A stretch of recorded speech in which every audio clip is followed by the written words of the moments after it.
Hello friends, welcome back Epic Rolls Tamil. இந்த வீடியோட previous chapter எல்லாம் பார்க்கலனா கீழே டிஸ்கிரிப்ஷன்ல பிளேலிஸ்ட் லிங்க் போட்டுருக்கு, அது போயிட்டு வந்து இந்த வீடியோ பாருங்க. இல்லைன்னா இந்த மான்ஹோட ஸ்டோரி லைன் உங்களுக்கு புரியாது. இப்போ நான் வீணா உங்களோட டைம் வேஸ்ட் பண்ண விருப்பப்படல. கதைக்குள்ள போயிடலாமா?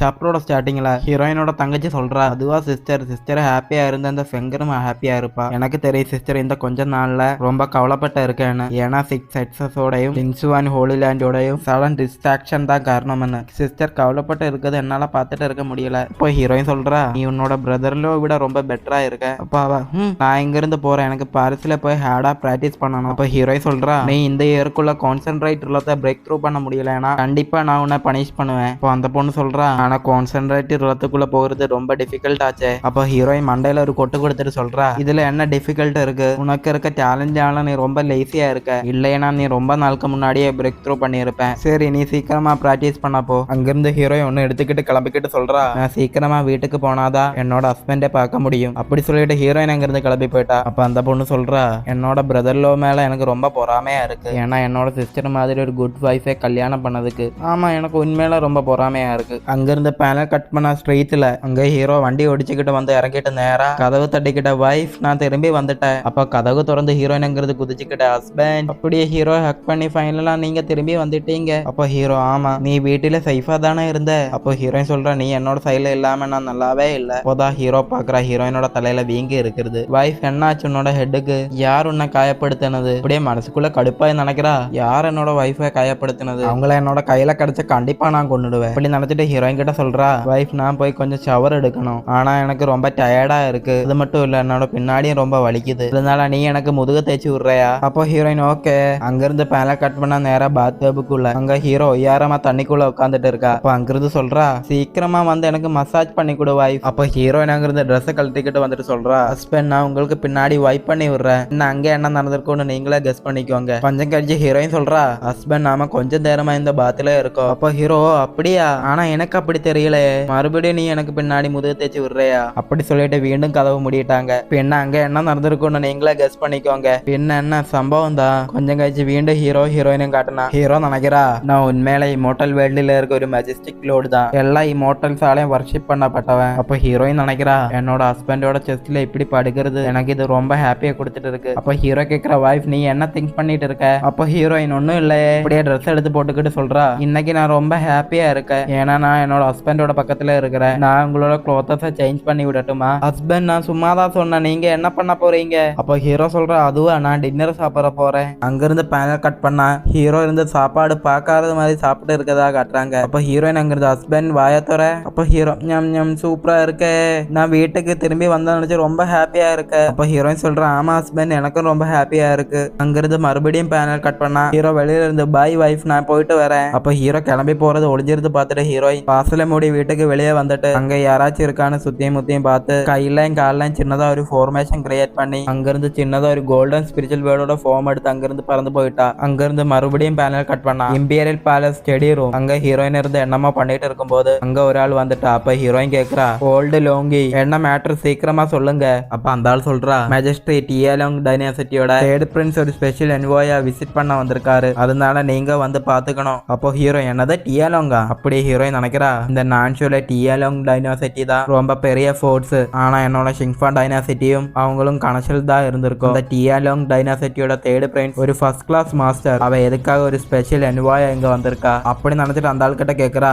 அவங்க எதுக்காக இங்க வந்திருக்காங்க? அப்ப அந்த ஆள் சொல்றா, அதுவே மேஜிஸ்ட்ரேட் அவங்க உங்களை மேரேஜ் பண்றதுக்கு ப்ரப்போஸ் கொண்டு வந்திருக்காங்க. அப்போ ஹீரோ, என்னது மேரேஜ் ப்ரப்போஸா? அப்படியே ஹீரோட மட்ரஸ் இன்டென்ட் ரிலீஸ் பண்ணிட்டு சொல்றா, அவ அதுக்கு தகுதியானவனா? அப்ப அந்த ஆள், மேஜிஸ்ட்ரேட் கொஞ்சம் காம் டவுன் ஆகுங்க. அப்படியே தரையில முட்டி போட்டு சொல்றா, இந்த டியாங்லோங் டைனாசிட்டி தான் நான்ஷோல பெரிய ஒரு கண்ட்ரி, அந்த தேர்ட் பிரின்ஸுக்கு எக்ஸ்ட்ராடினரியான டேலண்ட் இருக்கு. அது மட்டும் இல்ல, தாவோஸ் டியாலோங்கோட ட்ரூ இன்ஹெரிட்டன்ஸ் அவர்கிட்ட தான் இருக்கு. அவுட்ஸ்டாண்டிங் டேலண்ட் தான் ஒரு ப்ராப்பர் அட்டென்ஷனா இருக்கும். அப்போ ஹீரோயின் கொஞ்சம் யோசிச்சுட்டு சொல்றா, நீங்க இதை கிளியரா ரெஃப்யூஸ் பண்ணலன்னா ஏதாச்சும் பெரிய விஷயம் இங்க நடக்கும். நான் ஒரு எம்பரஸ், அதனால ஓல்டு லோங் கவலைப்பட தேவையில்லை. அப்ப அந்த ஆள் சொல்றா, மேஜிஸ்ட்ரேட் இந்த ட்ரிப்ல தேர்ட் பிரின்ஸ் 2 ஸ்ட்ராங்கான ஆளுகளை கூட்டிட்டு வந்திருக்காங்க. அவங்க டிவைன் ஃபயர் லத்தோட பீக்ல இருக்காங்க. இதுல தெரியுது அவங்க மேரேஜ் ப்ரொபோசலை சக்சீட் ஆகுறதுக்கு ரொம்ப தீவிரமா இருக்காங்க. அப்போ ஹீரோயின் கேக்குறா, இப்போ அதனால நீ இப்ப என்ன சொல்ல வர? இப்போ அந்த ஆளு சொல்ற, என்னோட கண்ணுல நான் பார்க்கும்போது மேரேஜ் ப்ரொபோசலை ரெஃப்யூஸ் பண்றது ரொம்ப கடினமா இருக்கும். டெம்பர்லியை ஒத்துக்கிட்டு அதுக்கப்புறம் அவங்கள கோவப்படுத்துற மாதிரி அவாய்ட் பண்ணிடலாம். இது கேட்டு ஹீரோயின் கடுப்பாய் பெஞ்சில அடிச்சுட்டு கேக்குறா,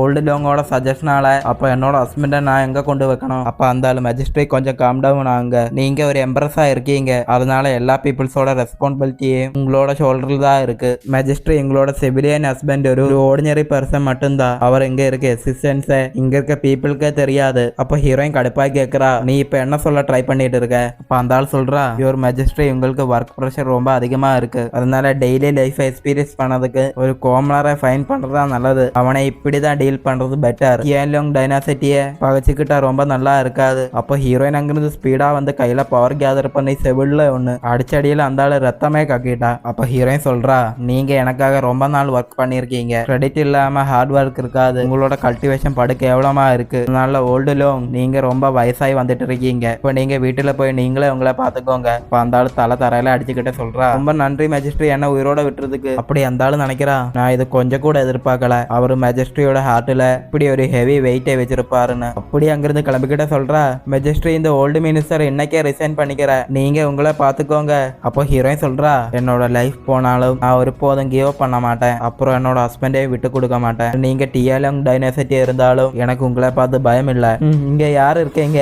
என்ன அந்த டியாலோங் டைனோசிட்டி இருந்து வந்திருக்க ஸ்பெஷல் என்வாயை பாக்குறதுக்கு கூட்டிட்டு போங்க. அங்கிருந்து பேனல் கட் பண்ணா இம்பீரியல் ஹாலுக்குள்ள இங்க உட்கார்ந்துருக்க இந்த ப்ளூ ஹேர் மண்டதா அந்த தேர்டு பிரின்ஸ். அப்ப அவனோட பக்கத்துல இருக்க அந்த ரெட் தாடி சொல்றா, ஹைனஸ் இந்த ஷிங்ஃபன் எம்பரஸ் நம்ம டியாலோங் டைனாசிட்டிக்கு முன்னாடி இவ்வளவு அரகண்டா நடந்துட்டு இருக்கா, நம்மள இவ்வளவு நேரமா அவங்க வெயிட் பண்ண வச்சுட்டு இருக்காங்க. அப்ப அவ சொல்றா, நான் அவளை மேரேஜ் பண்ண பிறகு இவ்வளவு அரகண்டா இருக்கும்னு எனக்கு பார்க்கணும். நான் ரொம்ப டேலண்டா இருக்கேன், என்னோட கல்டிவேஷன் லெவல் ரொம்ப சுப்பீரியரா இருக்கு. மத்தவங்களை விட என்னோட ஏர்லி 30s நான் டிவைன் ஃபயர்லத்துல தேர்ட் லெவல அடைஞ்சிட்டேன். ஆனா இந்த ஷிங்ஃபன் எம்பரஸுக்கு 20 இயர்ஸ் மட்டும்தான் ஆகுது. ஆனா அவ சீக்கிரமா 5th லெவல ரீச் பண்ணிட்டா. இந்த மாதிரி ரேரான டேலண்ட்ஸ் 1000 இயர்ஸ்க்கு ஒரு வாட்டி தான் வரும். இது எதுக்காக நான் வேஸ்ட் பண்ணணும்? அப்போ அவனோட பக்கத்துல இருக்க வைத்தாடி சொல்றா, தேர்ட் பிரின்ஸ் நீங்க கவலைப்படாத, ரெஸ்ட் எடுங்க. இந்த மேரேஜ் ஆங்சிஸ்டர்ஸ் ப்ராமிஸ் பண்ணிருக்காங்க, அதனால கண்டிப்பா நாம இதுல வின் பண்ணிடுவோம். அப்ப அந்த ரெட் தாடி சொல்றா, இந்த முறை ஷிங்ஃபான் டைனசிட்டி டைரக்டா இக்னோர் பண்ண துணிஞ்சிட்டாங்க. 1000 இயர்ஸ்க்கு முன்னாடி டியாலோங், ஷங்ஃபான் மற்றும் ஷான்வூன்னு 3 டைனாசிட்டி மெர்ஜ் பண்ணி தான் இந்த நான்ஷோவை உருவாக்குனது. ஆனா ரொம்ப நாளா நம்ம டியாலோங் தான் நான்ஷோவை டோமினேட் பண்ணிட்டு இருக்கு. ஷான்ஹூ தான் செகண்ட் பிளேஸ்ல இருக்கு. ஷிங்ஃபான் டைனாசிட்டி ரொம்ப நாளா டியாலோங் ராயல் ஃபேமிலியோட கண்ணில படல.